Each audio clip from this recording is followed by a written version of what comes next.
হয় চাওক, আমাৰ বিশ্বনাথ জিলা উপায়ুক্ত আমাৰ অসম চৰকাৰৰ নিৰ্দেশ মৰ্মে তেখেতে প্ৰতিশ্ৰুতি দিছিলে যে আমাৰ এই পেটলিবাৰীৰ উচ্ছেদিত পৰিয়ালসমূহ যিহেতু ভাৰতীয় নাগৰিক, তেওঁলোকক অতি মানে সোনকালে পুনৰ সংস্থাপনৰ ব্যৱস্থা কৰিব বুলি কৈছিলে। কিন্তু এয়া আজিলৈকে পুনৰ সংস্থাপনৰ বিষয়টো এতিয়ালৈকে সম্পূৰ্ণ হোৱা দেখা নগ'ল। আৰু এই দুবাৰকৈ নেৰানেপেৰা বৰষুণৰ পানীৰ ফলত আজি এই শিবিৰসমূহত বানপানী হৈছে। বানপানী হোৱাৰ ফলত এই শিবিৰত থকা যিখিনি লোক আছে, সেই লোকখিনিয়ে মানে হাতে ভৰিয়ে ঘাঁ হৈছে। তেওঁলোকে থাকিব বা শুব পৰা তেনেকুৱা এটা অৱস্থা আজি তেনেকুৱা দেখা পোৱা নাই। আজি তেওঁলোকে যি দুৰ্দশাত ভুগি আছে, কালি ৰাতি এজনীয়ে ফোন কৰি কান্দি আছে যে এনেকুৱা অৱস্থা হৈছে, মই মানে ওলাবই নোৱাৰোঁ, মানে এনেকুৱা মানে ভৰিত ঘাঁ হৈছে। এই ল'ৰা ছোৱালী মই ক'ত লৈ যাওঁ, ক'ত যাওঁ, কি কৰোঁ, কি খাওঁ, এই তেনেকুৱা এটা কণ্ডিশ্যন হৈছে। তেওঁলোকে এই নেৰানেপেৰা বৰষুণৰ ফলত তেওঁলোকে হাজিৰা কৰিবলৈ যাব পৰা নাই। আজি ধৰক বতৰটো ভাল হোৱাৰ কাৰণে তেওঁলোকে আজি হাজিৰা কৰিবলৈ গৈছে। আজি আপোনালোকে চাইছে ইয়াত মানুহ অলপ কম আছে, আজি তেওঁলোকে হাজিৰা কৰিবলৈ গৈছে। মই তেওঁলোকক ফোন কৰিছিলোঁ, তেওঁলোকে কান্দি আছে। তেনেকুৱা এটা কণ্ডিশ্যন হৈছে। মই অসম চৰকাৰ তথা বিশ্বনাথ জিলা প্ৰশাসনক মই অনুৰোধ জনাইছোঁ যে আপোনালোকেও মানুহ, এওঁলোকেও যিহেতু ভাৰতীয় নাগৰিক, এওঁলোকক পুনৰ সংস্থাপন অতি সোনকালে দিয়াৰ এটা ব্যৱস্থা কৰিব লাগে। আজি এওঁলোকে যিটো অৱস্থাত আজি আছে, যিহেতু তেওঁলোকে ভাৰতীয় নাগৰিক, তেওঁলোকে যদি ভাৰতীয় নাগৰিক যদি নহ'লে হয়, তেওঁলোকে উচ্ছেদ কৰি দিয়ক, তেওঁলোকক বাংলাদেশত পঠাই দিয়ক, সেইটো বেলেগ কথা আছিলে। কিন্তু তেওঁলোকে যিহেতু ভাৰতীয় নাগৰিক, তেওঁলোকক এটা পুনৰ সংস্থাপনৰ এটা ব্যৱস্থা কৰিব লাগিছিল।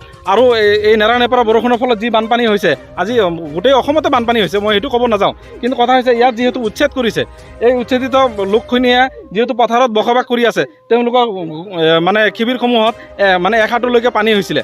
কিন্তু তেওঁলোকক এটা সাহায্যৰ এটা ব্যৱস্থা কৰিব লাগিছিলে অন্ততঃ। এইটোতো আৰু ক'বলগীয়া কথা নহয়, এইটোতো চবেই জানেই। কিন্তু ইয়াত কোনো ধৰণৰ এতিয়ালৈকে তেওঁলোকে 1 কেজি চাউললৈকে দিয়া নাই, বা 2টা আলু, বা আপোনাৰ ধৰক অলপ দালি, তেনেকুৱা ধৰণৰ ব্যৱস্থালৈকে কৰা নাই। এই ক্ষেত্ৰত আমি বিশ্বনাথ জিলা নিমচুৱে খুব দুখ পাইছোঁ। আজি আমি অলপ চিৰা আৰু অলপ গুড় আমি আমাৰ বিশ্বনাথ জিলা সমিতিৰ কাৰ্যকৰী সভাপতি আমাৰ মুস্তাফিজুৰ ৰহমান, তেখেতক মই ক'লোঁ যে এনে কথা, এই ক্ষেত্ৰতো কি কৰিব পৰা যায়। তেওঁ ক'লে যে ঠিক আছে, মই চিৰা আৰু হেৰিয়াৰ ব্যৱস্থাটো মই কৰি দি আছোঁ। এই ক্ষেত্ৰত তেওঁ অলপ মানে চিৰা আৰু হেৰি আমাক দিলে যে এইবিলাক লৈ গৈ আপোনালোকে অলপ বিতৰণ কৰিব, যিহেতু মানুহখিনি এনেকুৱা এটা দুৰ্দশা হৈছে। মই এই ক্ষেত্ৰত চৰকাৰক টানি মই অনুৰোধ জনাইছোঁ যে আপোনালোকে এই উচ্ছেদিত পৰিয়ালসমূহৰ পিনে অলপ চাওক, যিহেতু তেওঁলোকে ভাৰতীয় মানুহ। মই চৰকাৰক অনুৰোধ জনাইছোঁ।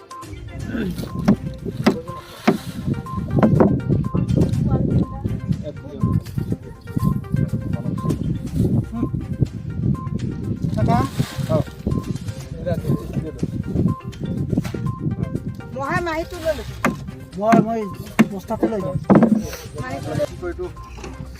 গেছৰ অলপ প্ৰব্লেমটো, সেইকাৰণে ভাবিছোঁ চিৰা দিলেই ভাল হ'ব। ক'ত বনাব, ইমান পানীটো বনাব লাগিব, চিৰা দিলে ভাল হ'ব। আচ্ছা, হেৰি লৈ আহক, কেৰি বেগ লৈ আহক। এটা বাতি